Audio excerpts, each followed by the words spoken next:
네, 안녕하세요. 켄시입니다. 많은 유학생분들이 한국 취업을 희망하는데요. 이들이 한국에서 취업하고자 하는 그런 취업 분야는 실로 다양합니다. 전문직이나 대학원을 꿈꾸지 않는 이상 대개는 다양한 분야의 기업체에 취업을 하는데요. 실제로 제 주위에도 기업체에서 일하는 유학생 출신이 적지 않습니다.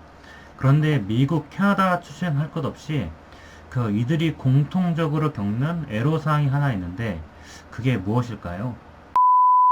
기업체가 노동 수요자라면은 구직자는 노동 공급자입니다. 유학생을 비롯한 노동 공급자는 입사 전형을 비롯해서 다양한 수단을 활용해서 자신의 이점을 어필하죠. 대개는 특수 직군이 아닌 이상 기업들은 유학생의 언어 능력을 높이 봅니다. 그런데 언어 능력이라는 건 유학생의 커리어에 있어 양날의 칼과 같은 존재입니다. 예를 살펴볼까요? 북미권 유학생이 한 컨설팅 회사에 취업했다고 가정해 보겠습니다. 이 유학생은 이 회사에 통역사나 번역사를 하기 위해서 취업을 한 게 아니죠. 바로 경영 컨설팅 실무를 배우기 위해서 기업체 일원으로 성장하려고 하는 것입니다. 그런데 회사에서 보는 관점은 다릅니다. 왜 회사에선 채용 인원 전원을 국내파로 뽑을 수 있었는데 굳이 유학생을 한 명 뽑았을까요?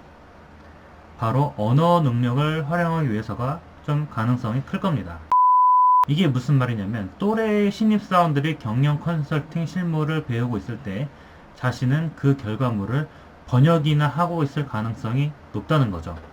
물론 유학생 출신도 실무를 배우겠죠. 그런데 제 유학생 출신이야. 저 친구가 번역을 할 수 있는데 굳이 돈을 들여서 번역 회사에다 문서를 맡길 필요가 있어? 라는 이야기가 사내에서 흘러나오면서 어느새 나의 실무는 번역 그 자체가 될 가능성이 높아집니다. 서글픈 얘기죠.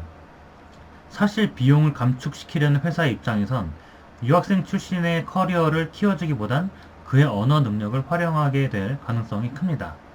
사실 이런 점은 제 주변의 유학생들이 상당히 겪고 있는 문제인데요. 언어 능력 덕분에 회사 내에서 일종의 전문가 대우를 받을 수 있겠지만 반대로 자신의 유학 이력이 커리어의 발목을 붙잡는 족쇄가 될 수도 있다는 것이죠.